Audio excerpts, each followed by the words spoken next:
Nechoďte do drevenej podlahy na podlahu vykurovanie, to je šialenosť. Toto počúvam ešte relatívne často. Už je to ďaleko lepšie, ako bývalo pred 15 rokmi, ale stále majú ľudia obavy o tom, že či drevená podlaha môže fungovať na podlahovom vykurovaní. Ale je to jednoduché. Drevo je izolant, súhlasím.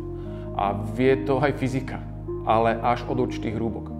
Keď použijete 2,5 cm dosku na podlahové vykurovanie, to je naozaj neefektívne, ale také podlahy sa dnes nepoužívajú. Takto hrubá drevená podlaha na podlahové vykurovanie z mäkkej dreviny skutočne nie je vyhovujúca. Keď ideme do tenčej 2 cm dubovej, to už by šlo. Stále ešte nie je ideálna. Ale ideálne podlahy na podlahové vykurovanie sú skladané z niekoľkých vrstiev a majú hrúbku zväčša od 10 do 15 mm.